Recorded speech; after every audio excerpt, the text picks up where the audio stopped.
মহিলারা যদি স্বপ্ন দেখে তার স্বামী অন্য কোথাও বিয়ে করছে, এই স্বপ্নের ব্যাখ্যা কি হবে জানলে আপনি অবাক হয়ে যাবেন। স্বপ্নের অন্যতম একজন ব্যাখ্যাকার মুহাম্মদ ইবনে শিরিন রাহিমাহুল্লাহ এর চমৎকার একটা ব্যাখ্যা করেছেন। মনে রাখবেন, স্বপ্নের কিন্তু একটা ভ্যালু রয়েছে।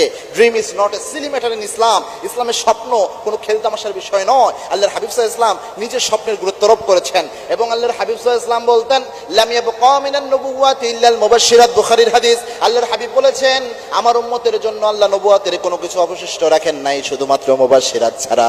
সাহাবা একরাম প্রশ্ন করলেন, ইয়া রাসূলুল্লাহ, মুবাশশিরাত কি?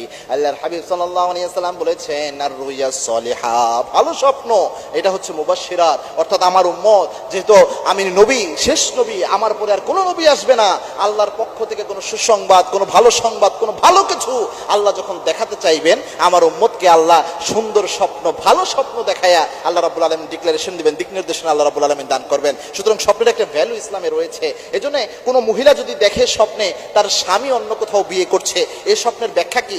বিভিন্ন ইমামগণ এই স্বপ্নের ব্যাখ্যাটা বিভিন্নভাবে করেছেন। তবে মুহাম্মদ ইবনে শিরিন রাহিমাহুল্লাহর একটা ব্যাখ্যা আমার কাছে চমৎকার লেগেছে। তিনি বলেছেন যে বিয়ে যেহেতু বরকতের একটা জিনিস, মনে রাখবেন বিয়ে কিন্তু বরকত, বিয়ে সম্পদ আসার জন্য অন্যতম ভূমিকা পালন করে।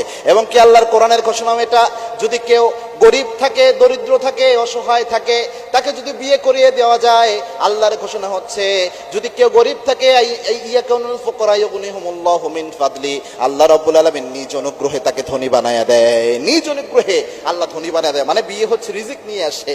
যে কয়টা জিনিস মানুষের রিজিকে বরকত বাড়ায়, বিয়ে একটা।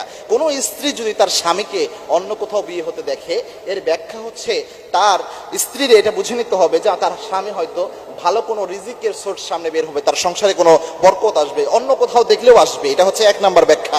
দুই নাম্বার ব্যাখ্যা হচ্ছে, তার স্ত্রী যদি তার স্বামীকে অন্য কোথাও বিয়ে করতে দেখে, এটার একটা ব্যাখ্যা এভাবে আলেমরা করে থাকে যে তার স্ত্রী হয়তো তার স্বামীর কোনো হক নষ্ট করতেছে। অর্থাৎ স্বামীর এমন কিছু প্রয়োজন যে জিনিসগুলো স্ত্রী বুঝতে পারতেছে না, এই প্রয়োজনগুলো ফুলফিল করতেছে না, যার কারণে স্ত্রীকে স্বপ্ন দেখানো হচ্ছে তোমার স্বামী অন্য কোথাও বিয়ে করছে। এজন্য স্ত্রীর উচিত স্বামীর প্রতি আরো যত্নশীল হওয়া, আরো কেয়ারিং হওয়া এবং অনেক বেশি যত্ন নেওয়া। মনে রাখবেন, একজন নারীর জীবনে তার স্বামীর চেয়ে শ্রেষ্ঠ, দামি আর কিছু হতে পারে না। আবার একজন স্বামীর জীবনেও, একজন পুরুষের জীবনেও এই দুনিয়ায় যত সম্পদ রয়েছে, সবচেয়ে দামি সম্পদ হচ্ছে তার স্ত্রী। এবং আল্লাহর হাবিব সাল্লাল্লাহু আলাইহি ওয়াসাল্লাম বলতেন, আদ দুনিয়া কুল্লুহা মাতা, এই গোটা দুনিয়াটাই সম্পদ। খায়রুল মাতা আদ দুনিয়াল মারাতু সালিহা, এর মধ্যে সবচেয়ে দামি সম্পদ হচ্ছে একজন নেককার নারী। একজন নেককার নারী এই দুনিয়ায় সবচেয়ে দামি সম্পদ। আল্লাহ আমাদের বোঝার তৌফিক দান করুন, আল্লাহুম্মা আমিন।